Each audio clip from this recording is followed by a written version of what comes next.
Hello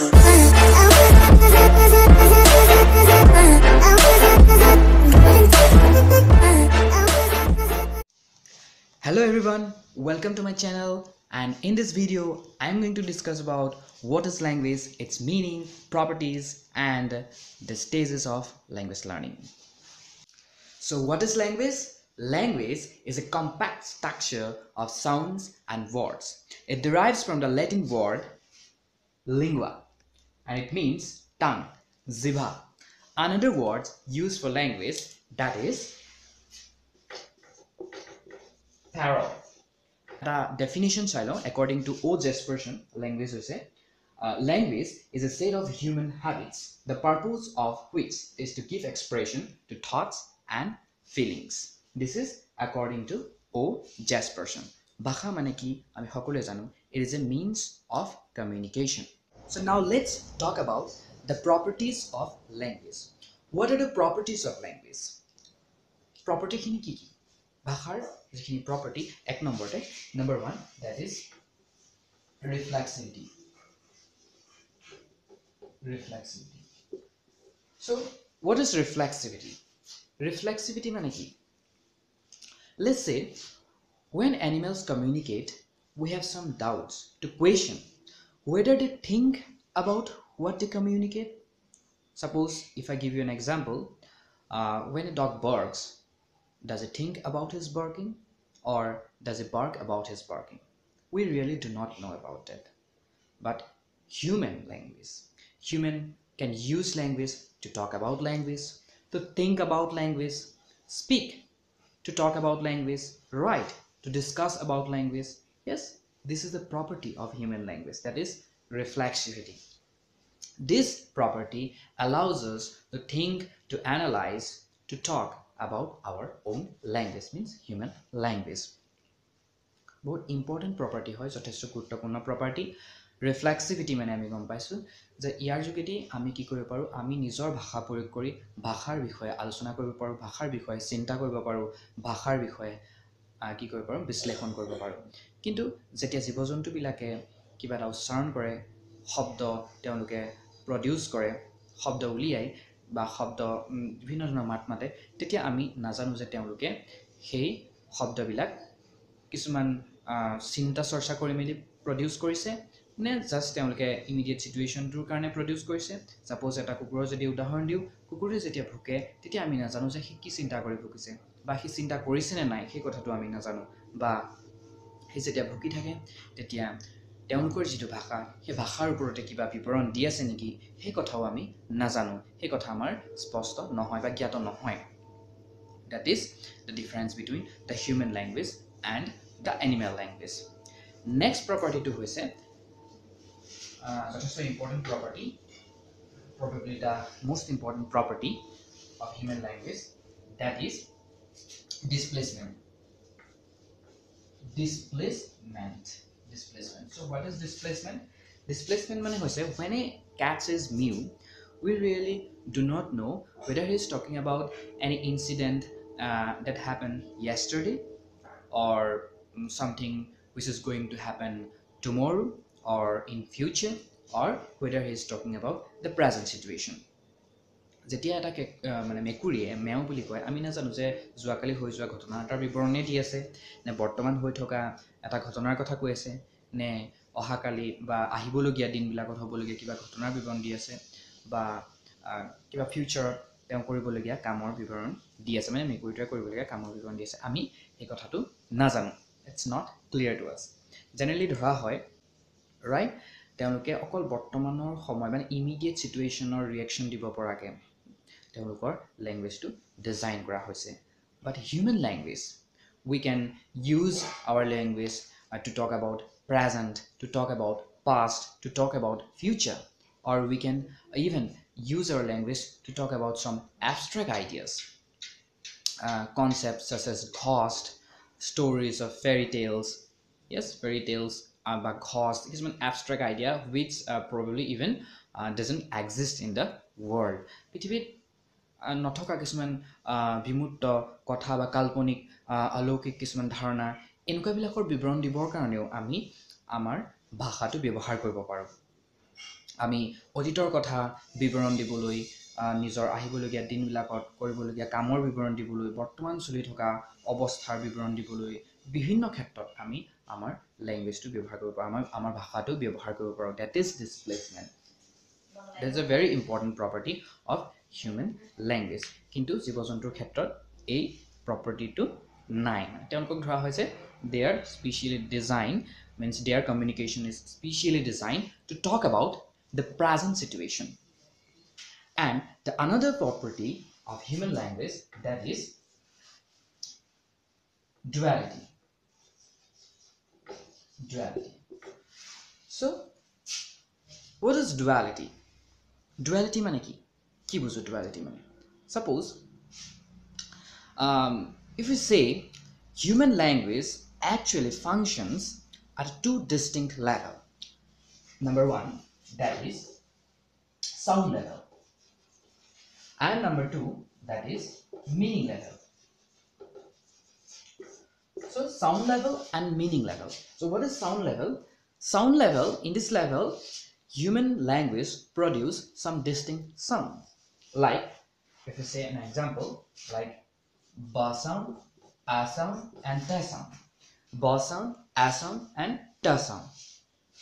যেতিয়া আমাৰ ডুৱেলিটিৰ মিনিংটো হৈছে যে আমাৰ দুটা লেভেলত আমি কাম কৰোঁ এটা হৈছে সাউণ্ড লেভেল আৰু আনটো হৈছে মিনিং লেভেল গতিকে ব সাউণ্ডটো এটা সাউণ্ড আ সাউণ্ডটো এটা সাউণ্ড ট সাউণ্ডটো এটা sound but this sound suppose the b sound doesn't have any meaning but we cannot use language or we cannot produce language which don't have any meaning jar eko meaning na thake তেনেকুৱা ধৰণৰ ভাষা আমি create নকৰোঁ সাধাৰণতে আমি produce নকৰোঁ we generally do not produce language which doesn't have any meaning যেটো actually ভাষাৰ বৈশিষ্ট্য নহয় ভাষাৰ বৈশিষ্ট্য হৈছে to produce meaning মানে language produce meaning ভাষায়ে কি কৰে কিছুমান meaning produce কৰে অৰ্থ থাকে মানে ভাষাৰ অৰ্থ থাকে সেইটো কথা কৈছে and if in some situation if we combine these distinct sounds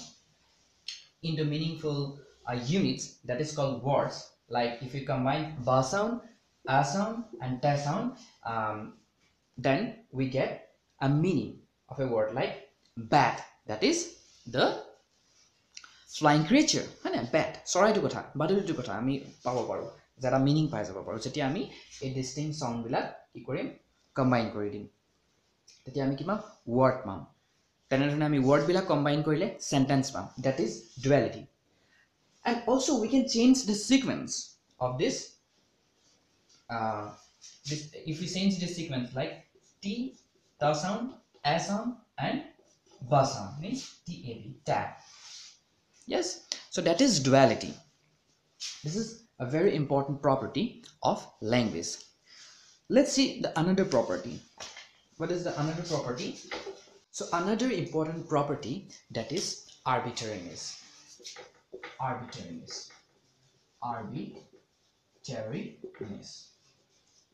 So what is arbitrariness? Let's say there is no any natural or iconic relation between the meaning and the words it stands for. For example, why do we call a cow a cow? Suppose cow. We use the word cow to refer to the four-footed animal in English, yes, but in Assamese language we use the word goru, not cow, right? Ami goru boli kau Assamia, cow boli nabo. So why do we call a cow in English a cow? Does this word look like a cow, or does it taste like a cow? Does it smells like a cow? Right? I am talking about the word. So there is no any natural relation between the word and the meaning. আমি ইয়াত এই ওয়ার্ডটো দেখি মেলি এটা গরু দেখি যোৱা নাই কাউ ওয়াৰ্ডটো দেখিলে আমি ইয়াত এটা গৰু নিচিনা আকৃতি হোৱা নাই ওয়াৰ্ডটো দেখিবৰ কাৰণে গতিকে দেখাত মানে তেনেকুৱা ধৰণৰ নাই লগা তেনেকুৱা ধৰণৰ গতিকে কোনো ধৰণৰ আইকনিক ৰিলেশনশিপ বা নেচাৰেল ৰিলেশনশিপ নাথাকে that is arbitrariness suppose we give a certain object like a name like tree and the another object stone গছ বুলি কওঁ শিল বুলি কওঁ প্ৰতিটো অবজেক্টৰ নাম বেলেগ বেলেগ according to different society, different culture, different tradition, the same object have different name. গতিকে ইয়াৰ কোনো ধৰণৰ এটা natural বা iconic relation নাই. There is no any intrinsic relationships, no any natural relationship. কিন্তু এই ক্ষেত্ৰত you can question me, আপোনালোকে মোক question কৰিব পাৰে যে some words like in English language boom boom, ধন ধন, and in Assamese language কিছুমান শব্দ আছে যেনে কল কল, কল কল, হয়নে নহয়? সো এনেকুৱাবিলাক শব্দ, সাপোজ এটা জন্তুৰ মাত মেও মিউ মেও, এনেকুৱাবিলাক এই শব্দবিলাকে যিটো উচ্চাৰণ কৰে তেনেকুৱা ধৰণেই বস্তুটো ৰেপ্ৰেজেণ্ট কৰে. These are some certain rare exceptions. These words are called onomatopoeic expression or onomatopoeia. এইখিনি এটা বেলেগ কথা, কিন্তু এটো হৈছে জেনাৰেলি আমাৰ যিখিনি থাকে যে why do you have a name you have, আপোনাৰ যেটো নাম আছে সেই নামটো আপোনাৰ কিয় আছে, there is no any reason, তাৰ কোনো ৰিজন নাই. আমি এইখিনি সব সোসাইটি মতে কালচাৰ মতে আমি এইখিনি দি লোৱা, ই অবজেক্টটো ৰিপ্ৰেজেন্ট নকৰে, means there is no any natural relationship between the meaning and the object it stands for. Suppose এই ক্ষেত্ৰত মই এটা এক্সাম্পল দিব পাৰো, a poem by Wordsworth, a quotations that what's in a name, a rose can be called by a different name but it still smells like the same. এজোপা গোলাপ ফুলক যদি আমি এটা বেলেগ নাম দি মাতো, গোলাপ ফুলৰ সৌন্দৰ্যটো কেতিয়াও মৰহি নাযায়, গোলাপ ফুলৰ গোন্ধটো কেতিয়াও বেলেগ হৈ নাযায়, হয়নে নহয়?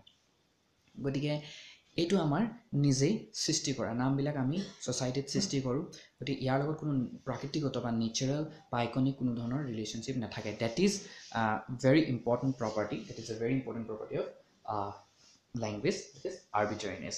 মনত ৰাখিব এইটো. নেক্সট প্ৰপাৰ্টিলৈ আহোঁ. What is the next property of human language? That is productivity. Productivity. So what is productivity or creativity? Productivity and creativity. Productivity and creativity. Productivity. So amar ki koru ami human language amar etu characteristics je ami immediate situation আমি বিভিন্ন ধৰণৰ ৰিয়েকশন দিব পাৰো. We can express our same feelings, emotion and ideas through different way by using different languages. আমি আমাৰ দুখখিনি সুখখিনি আমি কি কৰিব পাৰো, প্ৰকাশ কৰিব পাৰো বিভিন্ন মাধ্যমত. ল্যাঙ্গুৱেজটো আমি প্ৰজৰ আকাৰে প্ৰকাশ কৰিব পাৰো, আমি এটা কবিতা লিখি বা এটা পোয়েট্ৰি লিখি মেলিও আমি প্ৰকাশ কৰিব পাৰো. গতিকে তাত আমাৰ ক্ৰিয়েটিভিটিটো আহি গ'ল, সৃজনীশীলতা আহি গ'ল, মানে by using the manipulative tools, yes, we can produce language. We have been creating language by using language. Language ব্যৱহাৰ কৰিয়ে আমি কি কৰি আছো, language create কৰি আহিছো, language produce কৰি আহিছো, produce new words, new vocabularies in generation by generation আমি produce কৰি আহিছো. That is productivity. But human doesn't have but the animals doesn't have this property. Productivity to জীৱ-জন্তুৰ ক্ষেত্ৰত দেখা নাযায়. Suppose dog have been barking since the time immemorial. তেওঁলোকে সেই প্ৰথম আৰম্ভণিৰ পৰা তেওঁলোকে ভুকি আহিছে, হয়নে নহয়? ভুকি আহিছে. Dog cannot create a new way of expressing that he is bored or he is hungry, বা তাৰ ভুক লাগিছে বা তাৰ আমনি লাগিছে, নতুন এটা ধৰণে বা নিউ ৱে অফ কেতিয়াও তেওঁ প্ৰডিউচ কৰিব নোৱাৰে, এটা কুকুৰে কেতিয়াও প্ৰডিউচ কৰিব নোৱাৰে, বা new way of barking style, ভুকাৰ এটা নতুন ষ্টাইল এটা কুকুৰে কেতিয়াও প্ৰডিউচ কৰিব নোৱাৰে নতুনকৈ. সো এই প্ৰডাক্টিভিটি কোৱালিটিটো আমাৰ অকল হিউমেন ল্যাঙ্গুৱেজৰ আছে. We can produce new languages by using language. That is another important property. Next, we have some other important property. Probably it is also an important property, that is cultural transmission. Cultural transmission. So what is cultural transmission? Cultural transmission. So human language is culturally transmitted. Human language is not a parental property. Yes, we probably may inherit some complexions of our parents, like the facial expressions, some habits, some attitudes, but we cannot transmit the language. It is not genetically inherited. মানে আমি কি কৰিব পাৰো বংশগতভাৱে আমি কিছুমান আমাৰ গুণ চাৰিত্ৰিক গুণ পিতৃ-মাতৃ চাৰিত্ৰিক গুণ আমি লাভ কৰিব পাৰো হয়নে নহয় কিন্তু ল্যাঙ্গুৱেজটো ভাষাটো আমি কেতিয়াও তেনেধৰণে লাভ নকৰো ই জন্মগত নহয় এটো কি কৰা হয় বিভিন্ন ধৰণৰ তেওঁৰ সাৰাউণ্ডিং ইমিডিয়েট সাৰাউণ্ডিং বা ইমিডিয়েট এনভায়ৰনমেণ্টত থাকি মিলি তেওঁলোকে ভাষাটো আয়ত্ত কৰে suppose if I give you an examples if a human baby of an Assamese family it has shifted to China after his birth then he learned the Chinese language or his first language may be the Chinese বা যেটো expose language তেওঁ লোকে হে এনভায়ৰনমেণ্টত থাকি যেটো language শিকিব হেতু তেওঁ ল্যাঙ্গুৱেজ হ'ব যেতিয়া তেওঁ জন্মৰ পিছতে আসামিজ ফ্যামিলিৰ এটা বা বংশৰ এটা চাইল্ড বা শিশু যদি জন্মৰ পিছতে চাইনালৈ লৈ যোৱা হয় তেওঁ তেতিয়া প্ৰথম ল্যাঙ্গুৱেজটো কি হ'ব চাইনিজ হ'ব কাৰণ তেওঁলোকৰ কালচাৰ তেওঁলোকৰ ট্ৰেডিশনৰ মতে তেওঁলোকৰ ইমিডিয়েট সাৰাউণ্ডিং বা ইমিডিয়েট এনভায়ৰনমেণ্টৰ পৰা পৰিৱেশৰ পৰা যেটো ল্যাঙ্গুৱেজ শিকিব হেতুৱে তেওঁৰ কাৰণে ফাৰ্স্ট ল্যাঙ্গুৱেজ হ'ব তেওঁ আসামিজ যদিও পিতৃ-মাতৃ বা পেৰেন্টছৰ যেটো ল্যাঙ্গুৱেজ আসামিজ হয় তেওঁলোকে হেতু নিহিকে হেতু তেওঁ কেতিয়াও ফাৰ্স্ট ল্যাঙ্গুৱেজ নহয় so it is a culturally transmitted language is culturally transmitted so বিভিন্ন কালচাৰ আদান প্ৰদানৰ যোগেদি আমি বিভিন্ন ধৰণৰ ল্যাঙ্গুৱেজ শিকিব পাৰো that is a very important property of human language now let's talk about the characteristics of language characteristics number 1 that is language is a system language is a system yes language is a system like our human body language is a system it is actually made up of three constituents আমি কব পাৰো three constituents number 1 that is the sounds number 2 that is the structure and number 3 that is the words sound structure and words suppose if I give you an example let me write Ram played football Ram played football in this sentence Ram is the subject played is the verb and object is football so this is the structure subject plus verb plus object this is the structure and Ram here there are many distinct sounds and these words produce many sounds and plus get ki ase কিছুমান structure আছে sentences sound আছে plus ki ase amar words ase Ram played football these are the word Ram played football is also another word tinta word ase so three mean the sounds the words and the structure without this three constituent there is no language primarily jeti ei tinta constituent na thake tenehone কোনো ভাষা হ'ব নোৱাৰে গতিকে language is a system আৰু বহুত আছে আমাৰ মানৱ শৰীৰটো এজনে কাম কৰে ল্যাঙ্গুৱেজটো এটা সিস্টেমত ধৰি ললে আমি এনে ধৰণে ল্যাঙ্গুৱেজটো work কৰিবলৈ ল'ব পাৰো general one characteristics another characteristics that is language is a system of symbols language is a system of symbols because system of symbols বুলি কেলে কৈছে because the symbols what is the meaning of symbols symbols means that represent something that is not the actual thing it represents something language represents something প্ৰতিনিধিত্ব কৰে represent কৰে ই নিজে হি অবজেক্টটো নহয় ঠিক আছে suppose আমি যদি কওঁ a boy wordটোৱে কি কৰিব boy wordতে প্ৰতিনিধিত্ব কৰিব এটা লৰাক represent কৰিব এটা boyক মানে লৰাক এই wordটো boy wordটো নিজে লৰা নহয় it only represents the object it stands for that is language is a system of symbols and the symbols of language are vocal that is another characteristic symbols of language are vocal so language are the symbols that is vocal okay that is made up of speech sounds and this speech sounds is produced by human being and how do we produce by using some organs of our body various organs for different sound we use different organs of our body yes right মানে যেহেতু আমাৰ শৰীৰটো আমি যদি লৈ লওঁ এটা system আমি ইয়াত প্ৰতিটো উচ্চাৰণ কৰোঁতে আমি কিছুমান উচ্চাৰণত স্ট্ৰেছ দিওঁ কিছুমানত স্ট্ৰেছ নিদিওঁ কিছুমানত উশাহটো আমি ভিতৰৰ পৰা লওঁ দীঘলকৈ লওঁ কিছুমান চুটিকৈ লওঁ কিছুমানত আমি লিপছ ক্লোজ কৰোঁ কিছুমানত নকৰোঁ যেনে প সাউণ্ড আৰু ব সাউণ্ড so আমি লিপছটো কেনেধৰণৰ কনসোনেন্ট সাউণ্ড ভৱেল সাউণ্ড সাউণ্ডৰ ভাগ আছে আমি এইখিনি পিছত এটা ভিডিঅ' বনাম ইয়াৰ ওপৰত ইয়াত কি হয় the symbols of language are vocal so this is vocal another characteristics language is learned language is not a parental property it is acquired it is learned it is not inherited okay আমি কেতিয়াও মানে এটা বংশগতভাৱে লাভ কৰা প্ৰক্ৰিয়া নহয় ভাষাটো ঠিক আছে আমি we may receive some complexion of our parents আমি কেতিয়াবা বংশগতভাৱে আমি কিছুমান facial expressionৰ ক্ষেত্ৰত habit বা attitude আমি লাভ কৰোঁ কিন্তু ল্যাঙ্গুৱেজটো তেনে ধৰণৰ নহয় it is culturally transmitted properties of language আমি কৈছো কথাটো so it is culturally transmitted প্ৰতিটো কালচাৰ প্ৰতিটো সোসাইটি যেনেকুৱা ধৰণৰ ল্যাঙ্গুৱেজ থাকে সেই ধৰণে আমি শিকো it is for learn ঠিক আছে নেক্সট প্ৰপাৰ্টিটো হৈছে ল্যাঙ্গুৱেজ is for communication সকলোৱে জানো if we want to express our ideas our thoughts our feelings our emotions to others then we need language we can use language as a tool for that ভাষাক আমি কি কৰিব পাৰো আমাৰ মনৰ ভাৱ প্ৰকাশৰ মাধ্যম হিচাপে ব্যৱহাৰ কৰোঁ আমাৰ মনৰ ধাৰণা মনৰ ইচ্ছা মনৰ আকাংক্ষা অনুভূতি এইবিলাক প্ৰকাশ কৰিবৰ কাৰণে আমাক কি লাগে ভাষা লাগে গতিকে this is the primary the main function আমি ল'ব পাৰো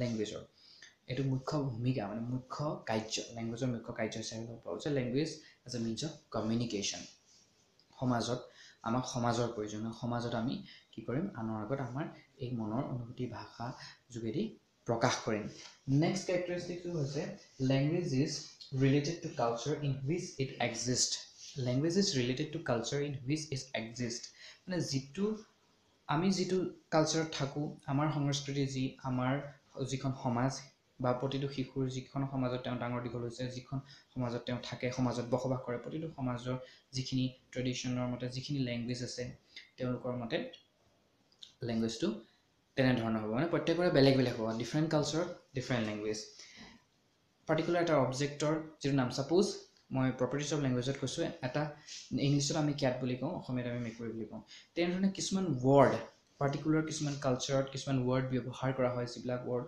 ইউনিভাৰ্সালি ব্যৱহাৰ কৰা হয় গতিকে সেই কালচাৰটো সেই পাৰ্টিকুলাৰ ৰিজিয়নটোত যিখিনি ল্যাঙ্গুৱেজ বা সেই পাৰ্টিকুলাৰ সোসাইটিখনত সেই সমাজখনত যিটো ওয়াৰ্ড ইউজ কৰে সেই সমাজৰ লোকেহে হেতু জানে Okay, আমি এটা উদাহৰণ দিব পাৰো suppose if I give an example of the Eskimos has many different word for the word snow yes because snow plays a very important role in their life snow মানে বৰফে Eskimos খিনি লাইফত যথেষ্ট গুৰুত্বপূৰ্ণ ভূমিকা পালন কৰিছে গতিকে সেই স্নোটো বুজাবলৈ তেওঁলোকে বহুত বেলেগ ধৰণৰ কিছুমান ডিফাৰেন্ট ওয়াৰ্ড ইউজ কৰে গতিকে হেতু তেওঁলোকে বুজি পাব ওয়াৰ্ডটো বিভিন্ন কালচাৰ মতে আমিও বুজি পাম সিনোনিম ওয়াৰ্ড থাকিব কিন্তু তেওঁলোকৰ সেই ওয়াৰ্ডটো কেনে ধৰণৰ সৃষ্টি হৈছে তেওঁলোকৰ কালচাৰ মতে তেওঁলোকৰ সেই ওয়াৰ্ড বিলাকৰ ভ্যালুটো ডিপেন্ড কৰে তেওঁলোকে হেতু ৰিয়েলাইজ কৰে গতিকে আমি এটো কথা ক'ব পাৰো যে language is related to culture in which it exist তেওঁলোকে যেটো ওয়াৰ্ড ক'ব সেই ওয়াৰ্ডটো তেওঁলোকৰ কালচাৰৰ লগত ৰিলেটেড হৈ থাকিব মানে সংযুক্ত হৈ থাকিব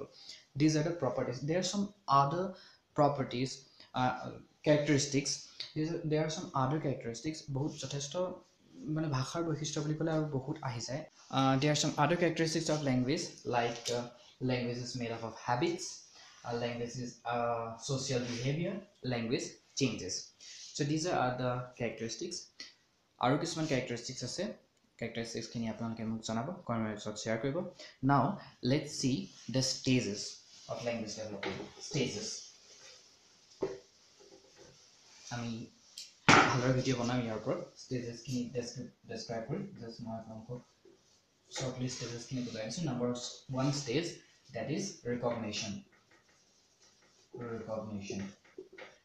so in this stage what happen recognition stage কি হয় যেতিয়া এটা শিশু সৰু অৱস্থাত থাকে সৰু হৈ থাকে তেতিয়া তেওঁলোকে কি কৰে বিভিন্ন ধৰণৰ শব্দ তেওঁ immediate surrounding ৰ পৰা শুনে they hear different words from his immediate surrounding from their parents তেওঁলোকৰ পিতৃ মাতৃৰ পৰা শুনে family members যিখিনি আদাৰ মানে পৰিয়ালৰ যিসকল সদস্য আছে তেওঁলোকৰ পৰা শুনে বা their brothers and sisters তেওঁলোকৰ পৰা শুনে তাৰ পাছত বিভিন্ন ধৰণৰ ওয়াৰ্ড তেওঁলোকে ৰিকগনাইজ কৰে first stage recognition in the second stage তেওঁলোকে এই শুনি থকা যিবিলাক শব্দ immediate surrounding ৰ পৰা immediate পৰিবেশৰ পৰা what they heard তেওঁলোকে কি কৰে সেইখিনি imitation কৰে next is imitation মানে অনুকৰণ কৰে প্ৰথম অৱস্থাত তেওঁলোকে ৰিকগনিশ্যন কৰে, তাৰপিছত ইমিটেশ্যন কৰে। সেই ৱৰ্ডখিনি যিখিনি শুনে, যিখিনি ভকেবুলাৰী ভকেবুলাৰী ডেভেলপমেণ্টত যথেষ্ট সহায় কৰে, সেইখিনি তেওঁলোকে ইমিটেশ্যন কৰে, অনুকৰণ কৰে। আৰু ইমিটেশ্যন কৰাৰ পাছত নেক্সট ষ্টেজত তেওঁলোকে কি কৰে, ৰেপিটেশ্যন মানে পুনৰাবৃত্তি কৰে। সেই শব্দবিলাক তেওঁলোকে পুনৰাবৃত্তি কৰে, যিখিনি তেওঁলোকে শুনে they repeat these words. After repetition, the next stage, that is variation. সেই শুনি থকা শব্দবোৰ যেনে তেওঁলোকে শুনিলে ডে, তেতিয়া তাত তেওঁলোকে ভেৰিয়েশ্যন আনিবলৈ শিকে। ডে নাইট, দে কেন আণ্ডাৰষ্টেণ্ড যে ডে মানে কি, নাইট মানে কি। লাহে লাহে তেওঁলোকে এই ভেৰিয়েশ্যনটো শিকে, বিপৰীত শব্দ শিকে, প্ৰতিটো শব্দৰ ভেৰিয়েশ্যন কৰিবলৈ শিকে তেওঁলোকে। প্লাছ তেওঁলোকে তাৰ মিনিংখিনি তেওঁলোকে কম্প্ৰিহেণ্ড কৰিব পাৰে। ভেৰিয়েশ্যন কৰাৰ লগতে তেওঁলোকে কম্প্ৰিহেণ্ড কৰিব পাৰে, যেনে দিন ক'লে ৰাতি ক'ব পাৰে, ডে ক'লে নাইট ক'ব পাৰে, ঠিক আছে। কিন্তু তেওঁলোকে ভেৰিয়েশ্যন কৰিব লাগে। আফটাৰ ভেৰিয়েশ্যন তেওঁলোকে কি কৰে, selection. In this stage, actually, in English language, there are 270 structures, ঠিক আছে। আৰু প্ৰথম অৱস্থা, in primary stage, the child adopts the simple and short sentences, short phrases, সেইবিলাক শিকে তেওঁলোকে প্ৰথম অৱস্থাত। প্ৰথম যিখিনি শ্বৰ্ট ষ্ট্ৰাকচাৰ আছে, চিম্পল ষ্ট্ৰাকচাৰ আছে, চেণ্টেঞ্চ ষ্ট্ৰাকচাৰ আছে, ফ্ৰেজেছ আছে, তেওঁলোকে সেইবিলাক শিকে। আৰু লাহে লাহে তেওঁলোকে কমপ্লেক্স ষ্টেজলৈ গতি কৰি থাকে। চিম্পল লেংগুৱেজ শিকে, চিম্পলৰ পৰা কমপ্লেক্সলৈ গৈ থাকে। আৰু তেনেধৰণে আমি শিক্ষাটো দিব লাগে তেওঁলোকক। চ' দিজ আৰ একচুৱেলি মই অভাৰঅল আপোনালোকক চমুকৈ কথাখিনি কৈছোঁ। ৰিকগনিশ্যন হয়, ইমিটেশ্যন হয়, তাৰ পৰা ৰিপিটেশ্যন হয়, তাৰপিছত ভেৰিয়েশ্যন আনে, তাৰপিছত চিলেকশ্যন হয়। গতিকে হাউ এ চাইল্ড ডেভেলপ লেংগুৱেজ, তাৰ ওপৰত মই এটা ভিডিঅ' বনাম। আজিলৈ ইমানতে জাষ্ট আপোনালোকক হাইলাইট কৰি দিছোঁ। কিবা কমেণ্ট থাকিলে, মানে কিবা আপোনালোকে জানিব বিচাৰিলে মোক কমেণ্ট বক্সত শ্বেয়াৰ কৰিব। আৰু মোৰ ভিডিঅ'টো যদি লাইক কৰিছে, ভাল পাইছে চাই মেলি, if you really like my video, then please subscribe to my channel. Thank you.